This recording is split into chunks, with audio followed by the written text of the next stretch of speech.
Bonsoir à toutes et à tous, bienvenue dans ce nouvel épisode des Lectures Sombres.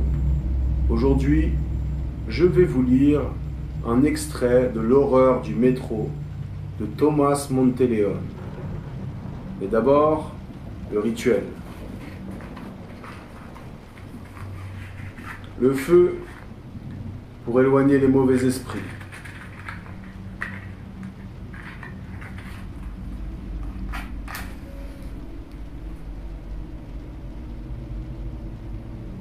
Et la fumée pour les faire danser.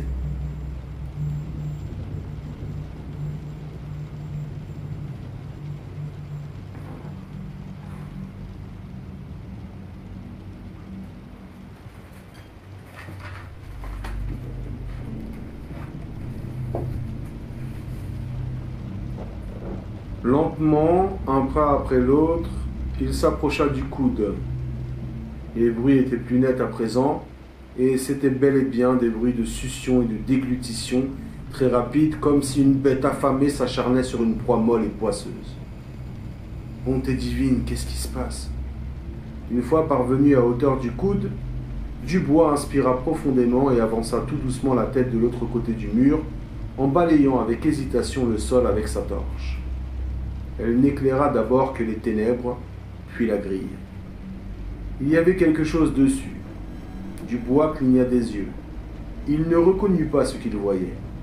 Quand l'esprit découvre une chose totalement inattendue et inconnue, il lui faut un instant pour que les images prennent un sens, s'assemblent, pour former une configuration plus familière. Et c'est ce qui arriva à Jefferson Dubois. Son esprit se refusait à accepter ce qu'il voyait dans le rayon blanc de sa torche. La grille se trouvait à 3 mètres de distance environ. Elle était faite de barreaux en acier, comme une porte de cellule, avec un fin grillage à 30 cm du fond. Un cadavre, ou plutôt ce qu'il en restait, était enchevêtré dans les barreaux. L'hypothèse la plus probable jaillit à l'esprit de Dubois. Un clodo ou un zonard avait clamsé par là, et ses potes lui avaient offert un enterrement décent en le jetant dans le premier égout venu. Son corps était resté accroché à la grille, et la décomposition avait rapidement fait son œuvre, empuantissant tout le secteur. Jusque-là, son analyse se tenait. Mais les détails du macabre spectacle poussèrent Dubois aux portes de la folie.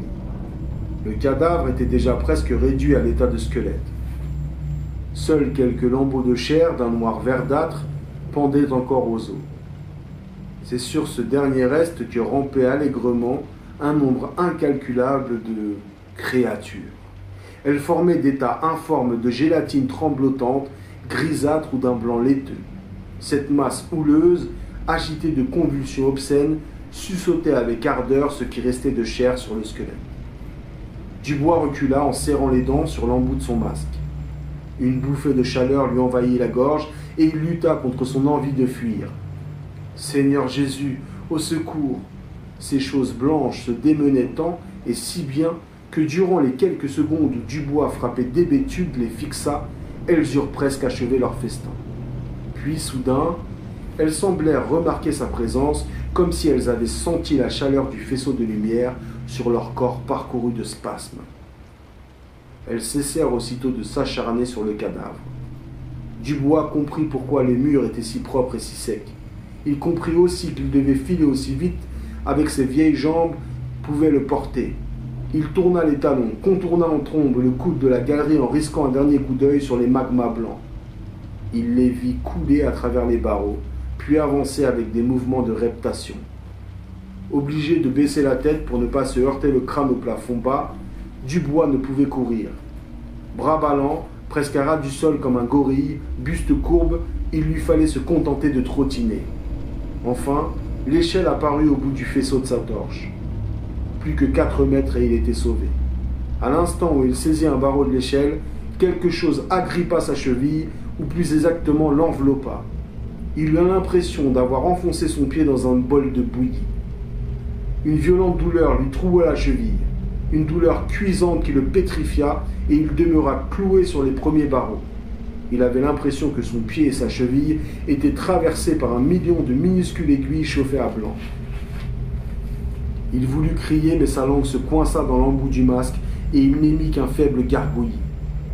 Les bruits de succion et de déglutition augmentaient. À ses pieds, Dubois découvrit une armée innombrable de créatures visqueuses. Il était cerné. Le sol grouillait et paraissait bouillonner. Elles se collèrent à ses jambes et jusqu'en haut de ses cuisses. La douleur était intolérable. Une absurde explosion déchirante tua en lui toute conscience et tout sentiment. Il était dévoré vivant. Il sombra dans la folie. Sa main se détendit. Il lâcha prise. Comme il tombait au beau milieu de cette masse gélatineuse, ses yeux égarés se posèrent sur ses pieds et ses jambes. Les insatiables créatures mettaient ses os à nu et glissaient toujours plus haut sur son corps. Une sorte d'indolence l'envahit alors que tout son sang refluait de son cerveau. Ce fut sa dernière impression de vivant.